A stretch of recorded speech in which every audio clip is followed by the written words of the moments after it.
It is a program that is administered with an umbrella organization called Main Street America.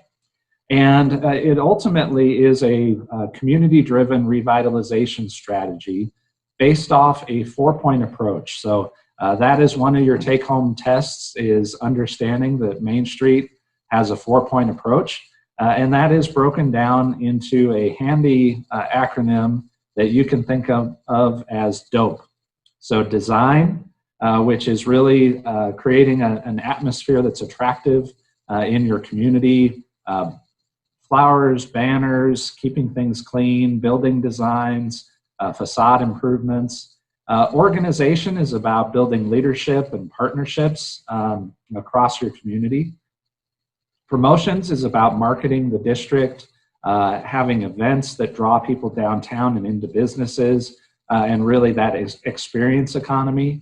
And then finally, economic vitality is about really catalyzing business investment to cultivate strong entrepreneurship. So really a more traditional economic development perspective in a sense. So those are the 4 points that are Main Street. We're going to switch hats to what are brownfields. And brownfields, even though you may think that they are Superfund sites or major contamination areas, what they truly are is any site where there is real or perceived contamination. So that definition is really important because it doesn't actually even have to be real contamination, because sometimes you just don't know if a site is accepted. So, you know, we can pretty much guess that as planners, we're good at telling stories and being able to identify where there might be challenges. So just about any site, I think, can be construed as a brownfield. Typically, contamination is thought of as industrial pollution. It can even be things like fly ash near the railroad that may have left mercury or other contaminants. Gas stations, dry cleaners, those are the ones that are probably at the top of mind. But we've also found that pigeon feces can be an environmental concern, black mold, asbestos, lead paint, which when you think about these terms as being your construct for brownfields, I think the question is, what's not a brownfield? You know, so if you don't think that you have the ability to tap into brownfield funding for assistance, I would guess that you're not being creative enough. So definitely a fantastic program as far as having grant dollars available, both at the federal level, as well as more readily available state funds that can be deployed without a whole lot of overhead or difficulty. So what can brownfield funding do? And there are two major programs. There are the federal EPA assessment grants, as well as cleanup grants. And typically those are deployed to do either a brownfield inventory of sites in your community, phase 1 and phase 2 environmental studies. So phase 1 is basically a records research and a site walk to determine, do we have any reason to think that this could be a contaminated site? And if so, then you would proceed into a phase 2 study, which actually does some sampling and soil analysis to confirm whether or not there is any concern. So for those of you planners, you might be encountering a phase 1 or a phase 2 study with either a purchase or sale of property. Banks like to see these before they allow folks to move forward with a purchase because it's an important way to establish that you've done your due diligence and completed the requirements to not be the one that is liable for that contamination.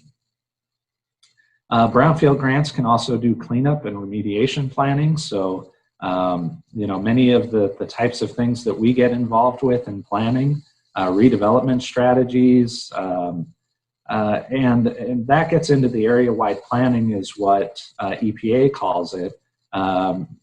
several areas across the state have had district redevelopment plans, including Laramie and Cheyenne. And certainly the Brownfield program was instrumental in Evanston in their Roundhouse project. So Brownfield funding can do a whole lot of these different things. In terms of land use, I'll use an example from Laramie. This is the west side of Laramie, and just on the right-hand side of your screen is the downtown area. The property that we're looking at was a site that we focused on and actually didn't end up having any contamination, even though there were several former uses around that caused some concern. But through the Brownfield grant process, we were able to map out a land use concept to help the owners start to think about what they might do in a coordinated fashion on this property. And so definitely an important tool to be able to tap into funding that is no match required to be able to get moving on some of these types of projects. So Brownfield grants can also be used to establish a vision for redevelopment. This is a case in actually southeastern Colorado where they had a couple of really good things happening on adjacent properties that the city had owned. But this parcel was pretty underutilized. The warehouse building was being used as a storage garage. And the community really needed some additional business in town. And so we were able to do this visualization to show the owner what a redeveloped site might look like and hopefully generate some excitement and interest in a redevelopment scenario. We were also able to do some market analysis on a brewery concept for this location and helped the local government to identify how they would use tax increment financing to be able to support this business. So we still have our fingers crossed. Obviously, COVID has slowed down much of private investment, but hopeful that the property owner will be moving forward with this project sometime in the future. So the next item that we've been able to use Brownfield's funds for are structural and financial analysis. This is a Murphy's Wall in Douglas, where basically the building ended up getting knocked down behind this historic facade. And as part of the Brownfield response, we've been able to convince EPA that it is a worthy use of funds to be able to assess the structural integrity of this, this wall, to be able to then inform the redevelopment planning efforts as to whether or not this facade can be reused or whether the sidewalls from the adjacent buildings might be structurally unsound and need to be shored up as part of a overall redevelopment process. And this is a really important part of the project that EPA had been a little bit reluctant to actually allow funds to be used for. But we did convince them on the Longhorn Hotel, and this is in Kimball, Nebraska, to conduct that structural assessment because they'd had somebody come by that said, oh man, you can't save that building. It's too far gone, just bulldoze it. Well, then you've got an empty tooth left in the downtown street facade. And we really didn't want to encourage them to do that unless it was absolutely necessary. So structural assessment was done. They found that the building was reasonably sound. You know, it wasn't necessarily easy to fix, but they were able to save it. And just a couple of months ago, I was through there, and the building has been redeveloped with apartments above. And ground floor, I believe, has 2 out of the 3 tenant spaces already leased. So huge redevelopment opportunity that probably wouldn't have been sparked without the resources that EPA brought to the table through a Brownfield grant to be able to spark an idea and some interest in redeveloping this property. So definitely some things that would be unexpected as far as what you would think about from an EPA grant. We've also done things like district branding, including the West Edge in Cheyenne, but also more recently, the West Side Project in Laramie. We had a great wrap-up meeting just a couple of weeks ago for that project. And the branding is really intended to kind of get the community excited and rallying around a common idea and a sense of pride in their local place. And the wrap-up meeting that we actually adapted several different strategies for social distancing, including branded face masks that included the project logo and had live music and food trucks. And even people from outside the neighborhood that weren't coming to the meeting came and joined us. We also got the local public arts group involved to do some activities at the meeting. And these were my neighborhood wish boards that folks were able to fill out and express their wishes for a brighter future in their community. So kind of a neat way that we've adapted a little bit to the current conditions, but all of that was possible through a Brownfield grant in developing that information. And Derek, we've actually got a video that highlights the neighborhood introduction that I'm not going to play right now, but Derek, if you wouldn't mind maybe throwing in the chat box the website link to the Laramie video.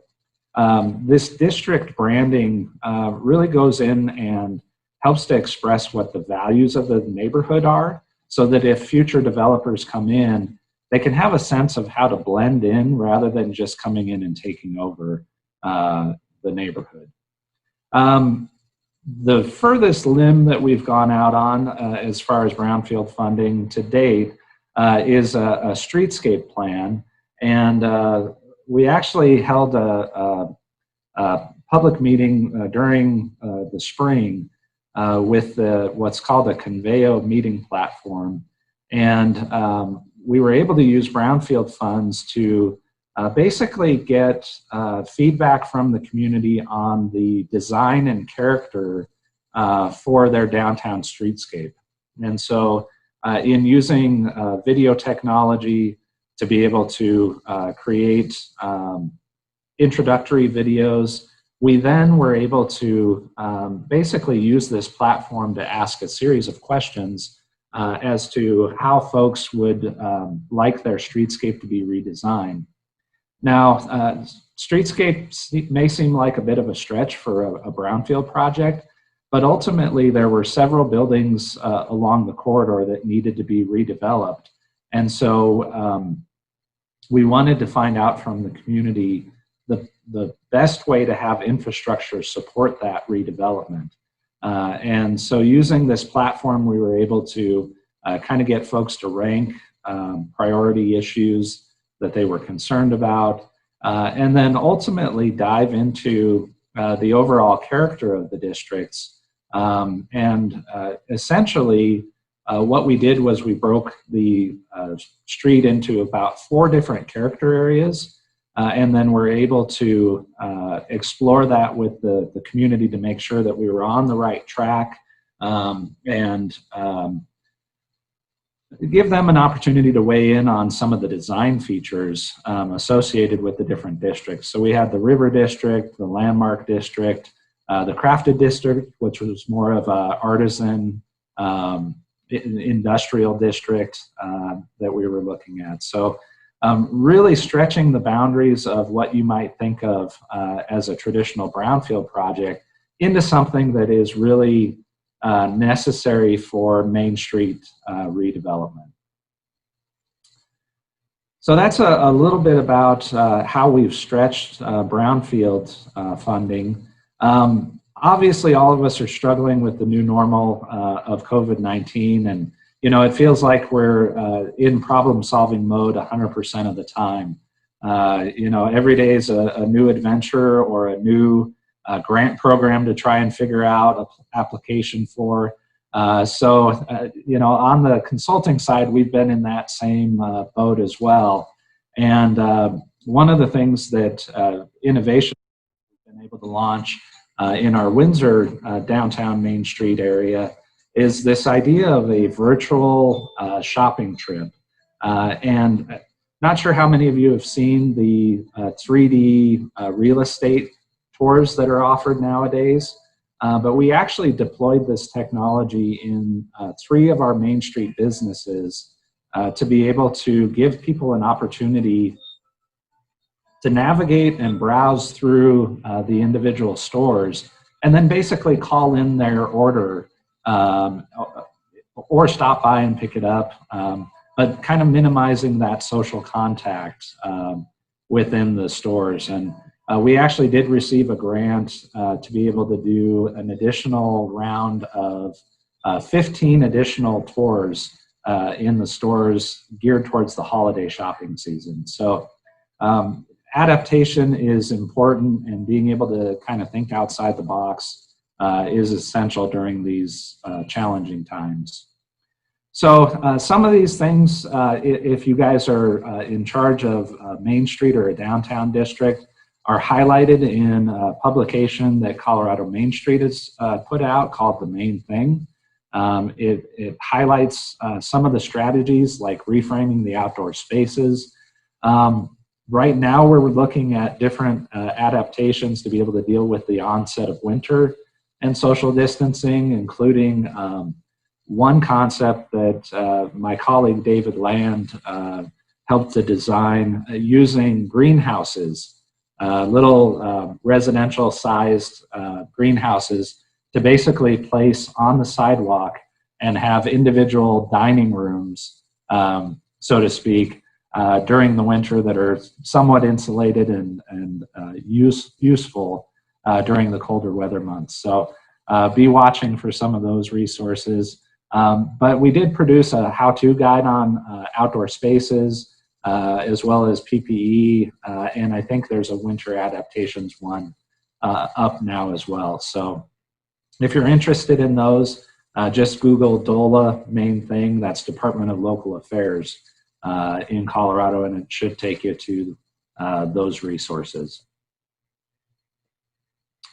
So we've got Brownfields, we've got Main Street, and you know, what's the link?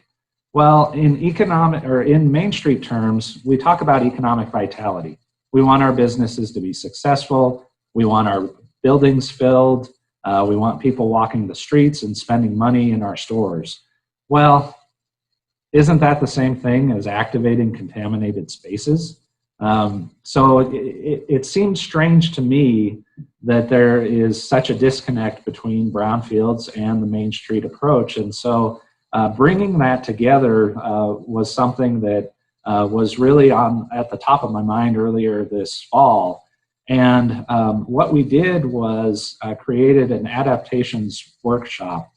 And Paul or can you tell me, did you have sound on the previous video? No. Should have been one of them with music. I didn't hear anything. Okay, so I will just go through and narrate the adaptations workshop video. So this was an idea we launched working businesses reopened, and sounds like there's audio looking coming at through. Ways that we could adapt different sites that were in the Brownfield program to basically look at some of those summer adaptations. So working with some Main Street, a Main Street colleague of mine, we were able to tour through a number of different communities in Douglas, as well as the Panhandle of Nebraska, to identify different ways that communities either had already adapted, either with outdoor patio spaces, or ways that they could use underutilized vacant buildings as maybe a remote dining hall, or vacant lots for food trucks, and kind of explore some of those strategies to be able to help communities adapt and pivot to business. So this was our first attempt at bridging the gap between Main Street and Brownfields. And, you know, in this case, the results were pretty amazing. Once we started talking to people, it was phenomenal where the conversations led. In this case, we provided an illustration to the Gehring Bakery in Gehring, Nebraska, about what outdoor seating would look like. They hadn't put any seats out on the sidewalk, even though it's got a great wide sidewalk to be able to do that. So just giving people a quick visualization of what that would look like started to generate interest and spark ideas among their neighbors and other businesses in the area.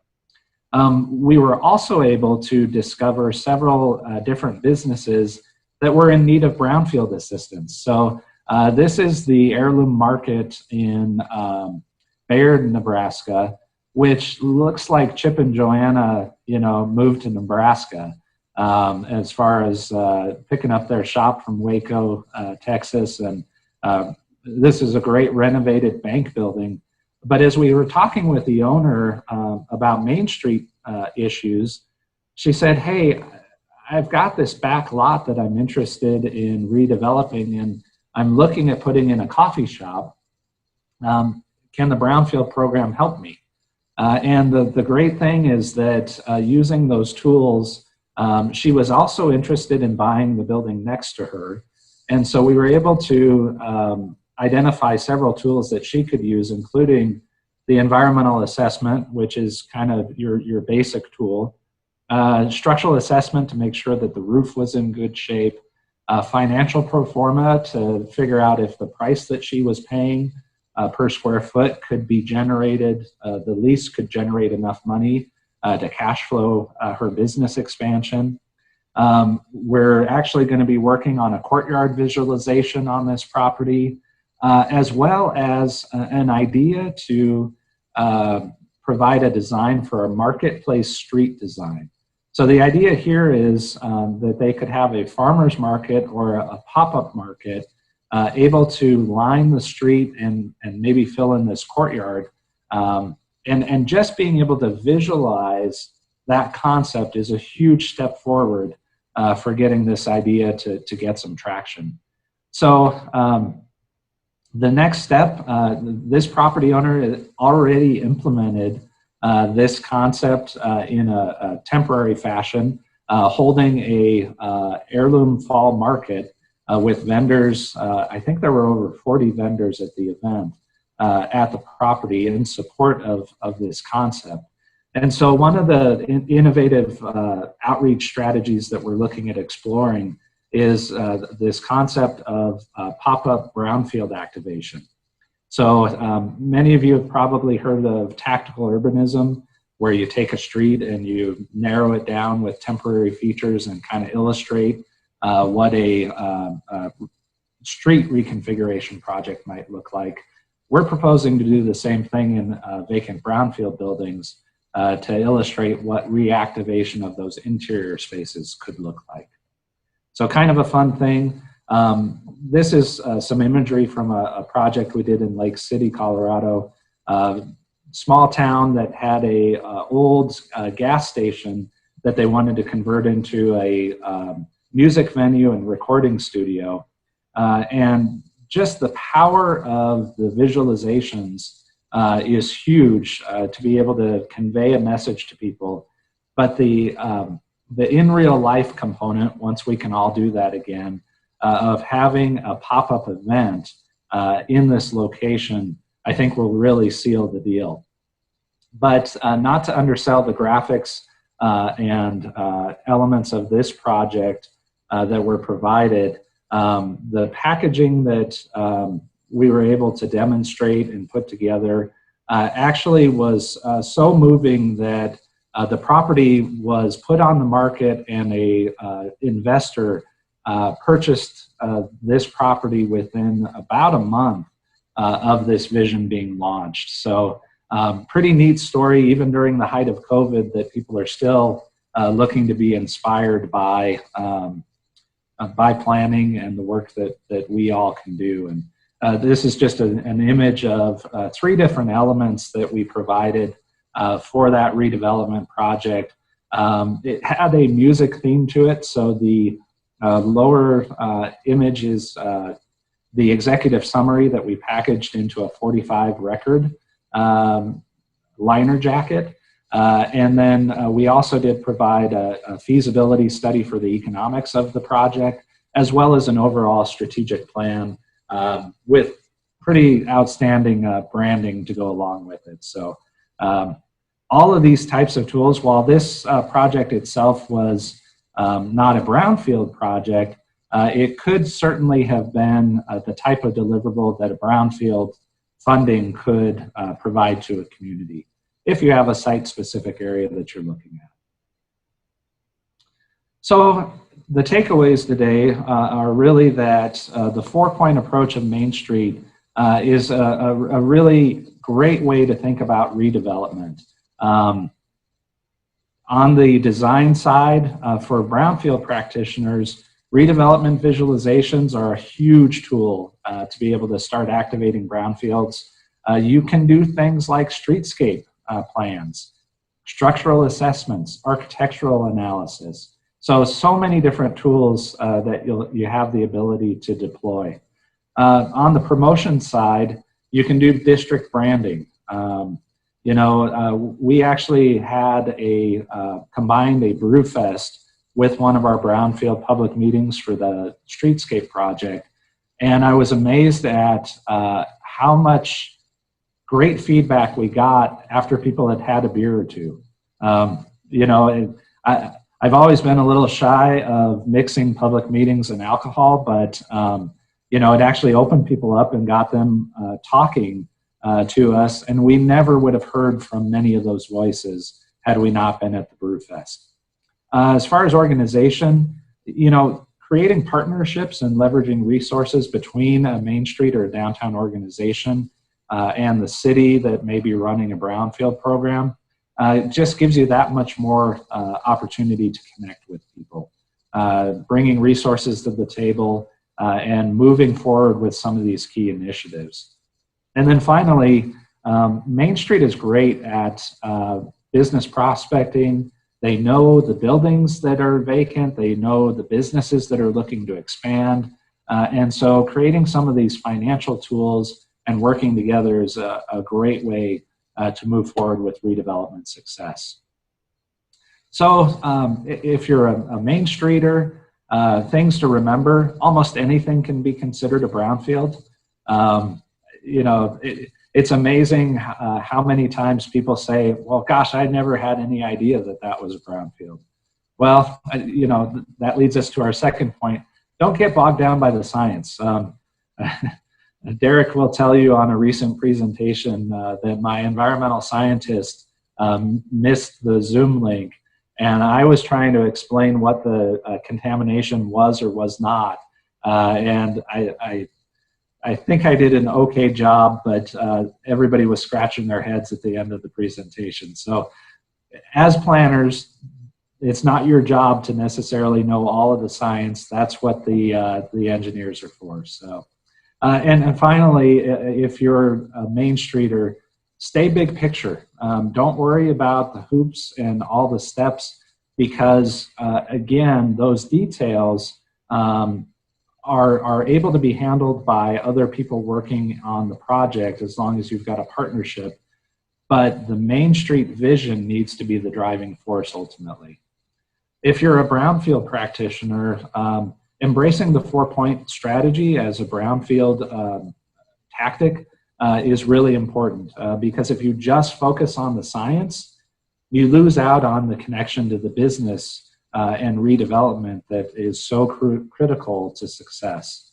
And starting with the businesses in mind is important. Our end goal is not to create an environmental study, it's to reactivate a place.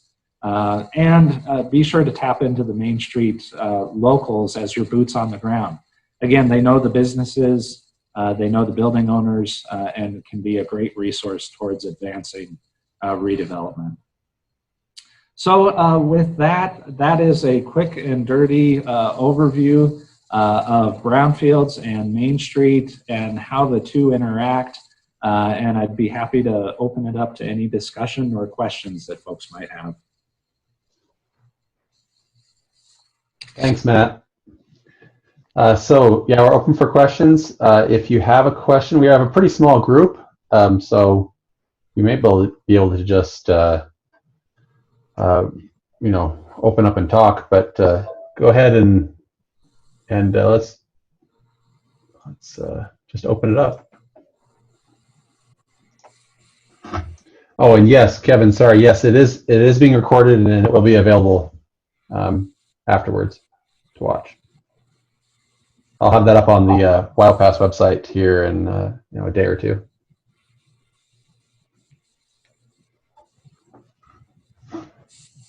So any questions, anything in there catch your eye? Strategies that intrigue you? Matt, I did have a question. This is Eric Carr. You mentioned the Brownsfield can take care of structural analysis on an existing building. What about mechanical issues?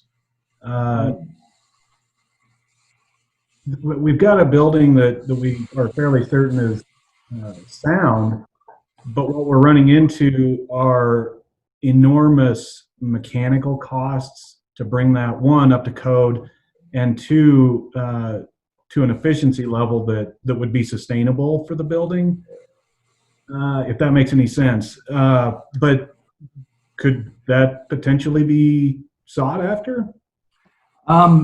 So the way that I would approach it, I think you could always ask. It never hurts to ask EPA if they'll consider it. If you can make a good enough argument, who knows, they might say yes. But I think my backup plan on that would be to look at USDA Rural Development actually has a grant program for energy efficiency, and they may be able to provide some resources that are more targeted at you know, the circumstance that you described of how to assess the efficiency, but then also that program can be used to offset the cost of actually making the energy efficiency improvements.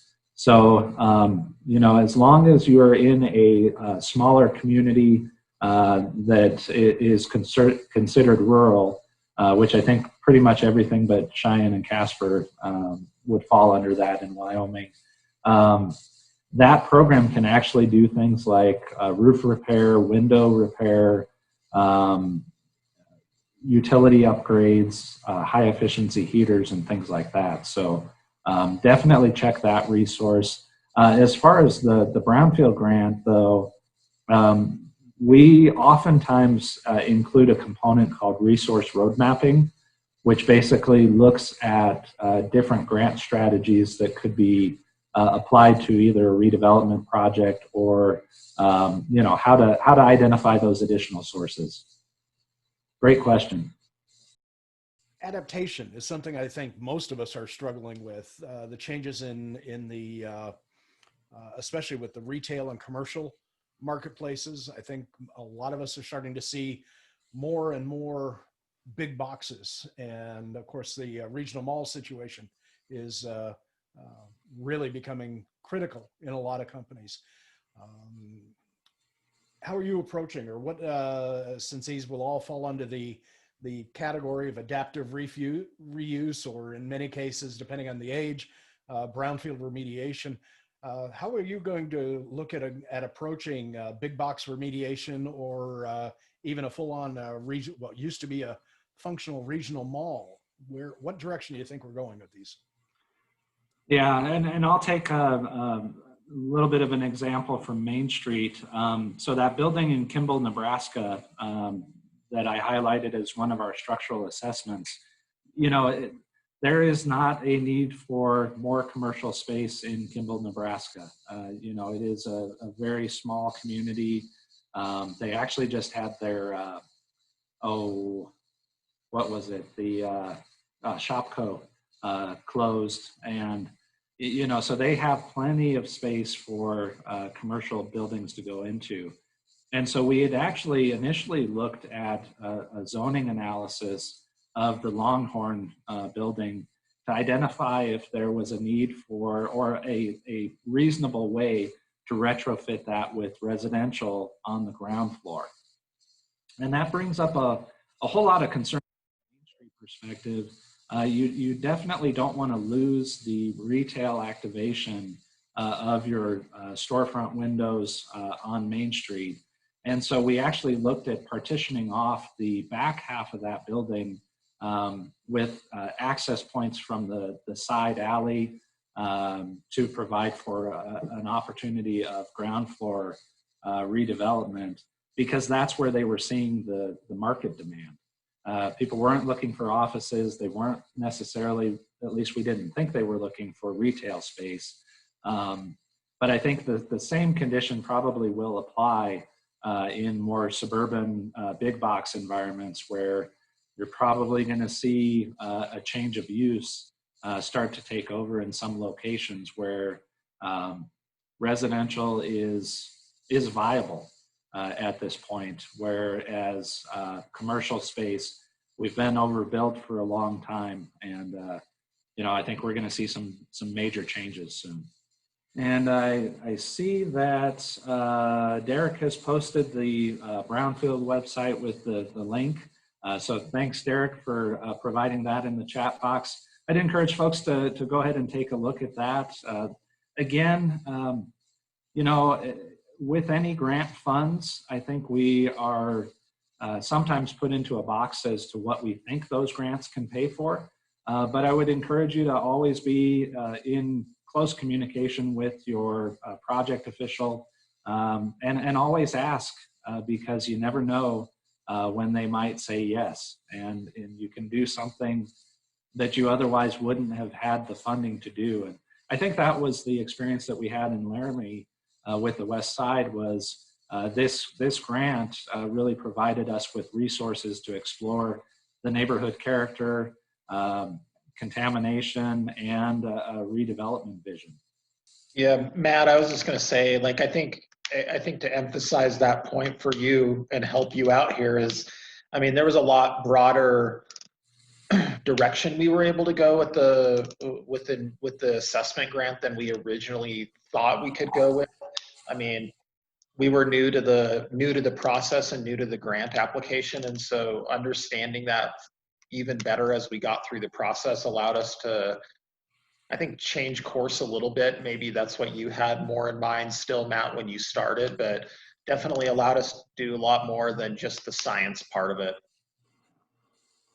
Yeah, ultimately the science is important, but it may not help you to advance or move forward with a full redevelopment if you just stop there. So, getting the community on board and using some of those innovative engagement techniques is essential to creating that momentum. And that's really probably one of the biggest challenges with brownfield sites, is getting past the stigma and then starting to build that momentum. All right, well, I hope this was a positive use of your lunch hour. Really appreciate you taking the time and joining me to hear a little bit about some of the innovative things that we're advancing on across the West, and definitely always looking at new ideas and new tactics. And I guess I would just encourage all of the planners and folks on the call, keep looking at things in new and different ways, because ultimately that is what folks rely on us for, is to come up with innovative solutions that maybe overlap two programs that otherwise wouldn't cross. And I think we can come up with some great solutions to some of the challenges that we're all facing.